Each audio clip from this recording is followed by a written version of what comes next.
Hi, I'm Lacy Weston. We all have something in common, challenges. We never know what the person next to us has been through or is going through in their life. That's why I wrote a story and book of my personal journey titled She Was Worth It All. Well, now that story's been brought to life with the help of filmmaker Don Hahn. Watch the episodes of Lacy Weston Shares, be inspired, and realize you're not alone. And after I was there for a while, a woman came in and said, listen, I want to train with you. I know a lot of people in town aren't training with you, but I want to train with you. I heard you're pretty good. And then she spread the word. That was Darla Longo. She was one of the top real estate people in the country for commercial real estate. So I trained her family, I trained her friends, and then just took off from there. Yeah. Wow, I can't imagine getting death threats because you moved into that. Right, yeah. Oh, I had people that spit on the windows. I'd come every day having to clean the windows. It was really bad. But I have to be honest with you and tell you, that didn't really scare me or bother me. A big reason for that is because in my own family, it was like the United Nations, because I got a sister's got blue eyes, blonde hair. I've got a brother just as light. I've got a brother as dark as Wesley Snipes. So in the family there was a lot of name calling. The N-word, all these different things. So by the time I left home and got out in the world and these things would happen, it was just part of life.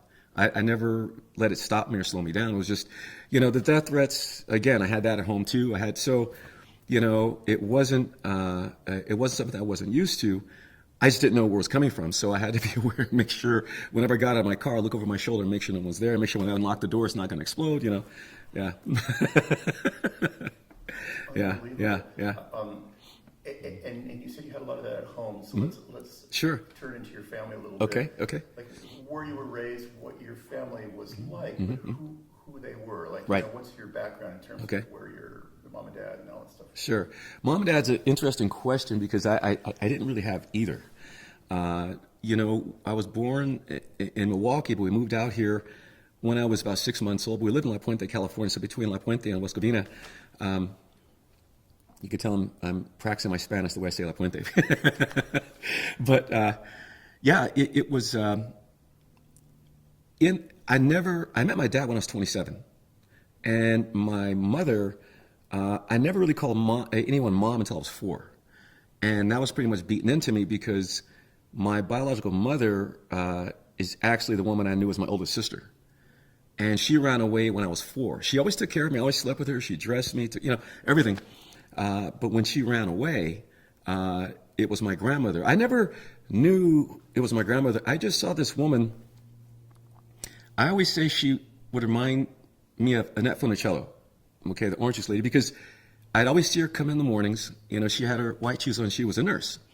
She would come in. She would never look at me, but she'd walk in the door. A couple of the kids would run up to her, but she'd never look at me with favor. So I never knew who she was. I'd hear them call her mom. And at 4, I didn't know what that meant. I thought it was just her name. I didn't know, who she was to them. But Eva, that was my mother. And thinking she was my sister, I loved her very much. We're always close together. But when she ran away, that's an interesting story too, because when she ran away, when my grandmother came home, she was asking what all the commotion was, and it was explained to her that Eva ran away. And when they told her Eva ran away, she put her purse on the table and she looked at me as if to say, and she left him. And I was playing with Eva's things because when she ran away... I hear it. Let's pause just for a second, and I'll email Scott just if you're cold. Yeah, please, let's take 5. It's great, Lacy, really good. Yeah, right. Yeah, I wish I had met him.